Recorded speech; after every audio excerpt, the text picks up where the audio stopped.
Robert has kindly allowed me to speak about this book. This is The Smell of Purple. It was originally, we originally launched it in New Delhi back in 2014. It's now been reincarnated this year in the Year of Perfect Vision. And the first 10 sales go to the Oxfam Bookshop. So they get 100 quid, or half is there. So if you'd like to help, that'd be great. This is the title poem, The Smell of Purple. She says she can smell yellow. She says she can smell blue, despite not being able to spell either colour. Yellow smells the same as blue, like a wet kitty drying by the fire. Red smells like mummy when she kisses. Her kisses smell different when she kisses you. Then she smells like flames with little orange tips. Purple is my favourite smell. It smells just like a magic spell. I kiss her goodnight like lilac, only lighter, with little flecks of purple scattered here and there. Thank you. Now we went to Prague for Christmas, and this is my memory of my dad introducing me to this. It's called 7 times 7 is 22. When I was 4, I fretted over things I couldn't do, like tie my tie, tie my shoe. Laces were beyond me, as were such things as 7 times 7 is... Well, my dad always knew it was... I always forgot it. Or he would tie my laces so they couldn't come undone, or do me a splendid Windsor knot. For the life of me, I simply could not. And when I grew up to be 5, would I know by then? Surely by 10. Was never sure about being sure. Ties, laces, times tables defeating me. My father all love and hugs and smiles. Now them I could do. And my father could pin a river down, a blue line flown in an atlas, watching it wriggle under his tongue. Vltava he'd commanded, and it would pause to listen to its name. He told me the river lived in Prague, and that was somewhere, I forget.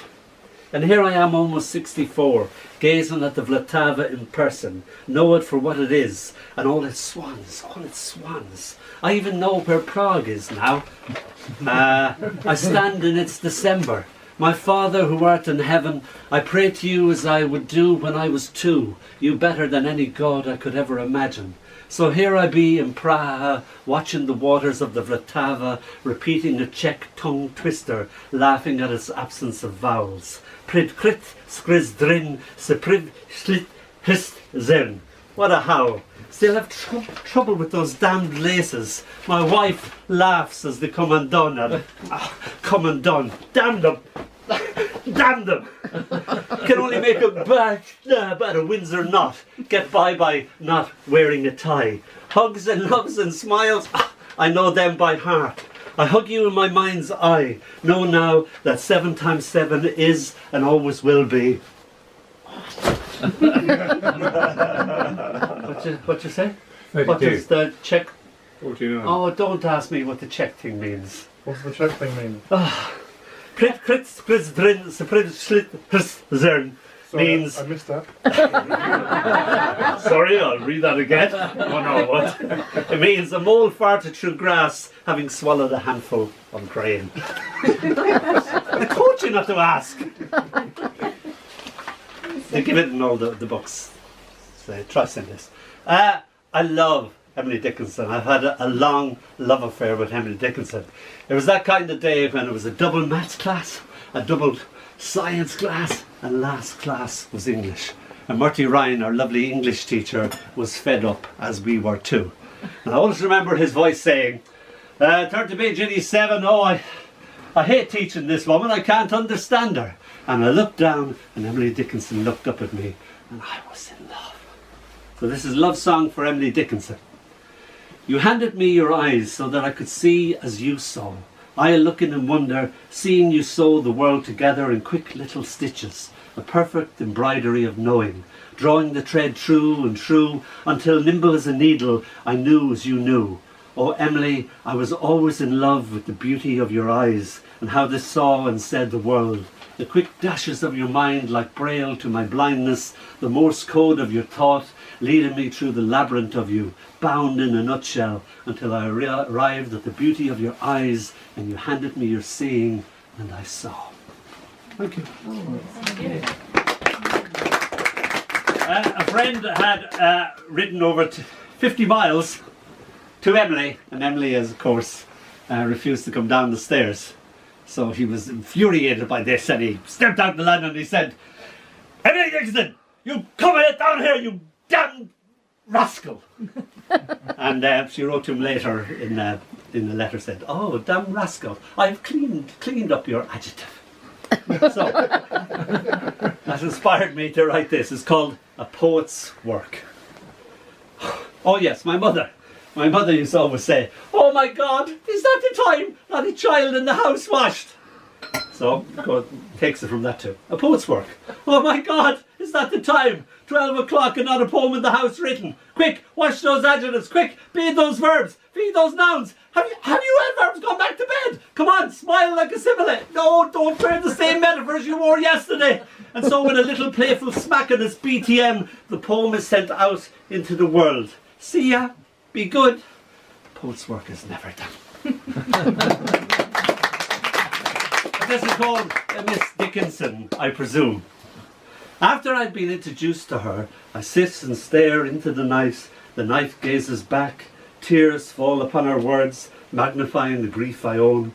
I've none to tell me but thee. It's called The Smart Misery. There and there, as the bird stamps her foot on the air, just as Emily said it would, I fly into her words. And finally, this is called Angelique is Us. I hope I've said that, resident medievalist. I didn't know whether it was a soft G or a hard G. So, Angelique is Us. Somebody was reading their stars, and the stars thing and the old English poem came together. As you've lived out the days of this week, she laughs at her stars in the glassy woman's mag.